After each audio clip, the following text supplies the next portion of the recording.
దారి రాయి దొర్లించబడి ఉంది. ఇక వీరికి ఆటంకం లేదు. అందువల్ల వారు ప్రభువైన యేసు దేహము వారు లోపలికి వెళ్ళి చూసినప్పుడు వారికి కనబడలేదు. ఇది లూకాసు వార్తలో వ్రాయబడిన సంగతి. ఆ విధంగానే మరి యోహాను కూడా వ్రాసి ఉన్నాడు. యోహాను సమాధి మీద ఉండిన రాయి దొర్లింపబడి ఉండుట చూచెను అని వ్రాయబడి ఉంది. అనగా సమాధికి సీల్ చేసి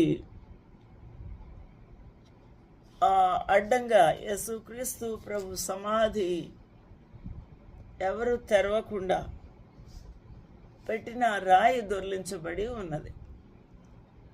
అది చూసినప్పుడు రాయి తీయబడి ఉండుట చూచెను. యోహాను 21 కాబట్టి ఆమె పరిగెత్తుకొని పోయి సీమోను పేతురు వద్దకు, యేసు ప్రేమించిన మరి ఒక శిష్యుడు అయిన యోహాను యొద్దకు వచ్చి ప్రభువును సమాధిలో నుండి ఎత్తుకొని పోయారు.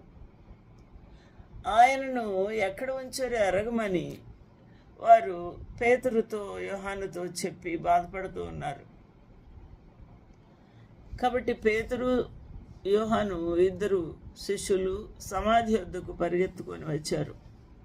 వారిద్దరును కూడి పరిగెత్తుచూ ఉండగా ఆ శిష్యుడు పేతురు కంటే త్వరగా పరిగెత్తుకొని సమాధి వద్దకు పేతురు మొట్టమొదటిగా దిగి ఉన్నాడు. ఆ దిగి చూసినప్పుడు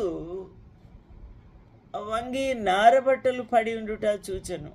యేసుక్రీస్తు ప్రభు యొక్క దేహమునకు నారబట్టలు చుట్టి పెట్టి ఉన్నారు కదా, ఆ నారబట్టలు లేవు, అవి పక్కన పడి ఉన్నాయి.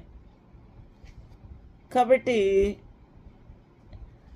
శిష్యులు యూదులకు భయపడి తాము కూడి ఉన్న ఇంటి తలుపులు మూసుకొని ఉండి ప్రార్థన చేసుకుంటూ ఉన్నారు. ఇది ఇలాగా ఉంటుండగా వారికి కలిగిన అనేకమైన సందేహాలు ఉన్నాయి. ఎవరు యేసుక్రీస్తు ప్రభువుని ఎత్తుకొని పోయారు అనేది. కనుక వారు యేసుక్రీస్తు ప్రభు యొక్క నారబట్టలు వేరుగా ఉన్నాయి. ఆయన చెప్పిన మాటలు వారికి గుర్తు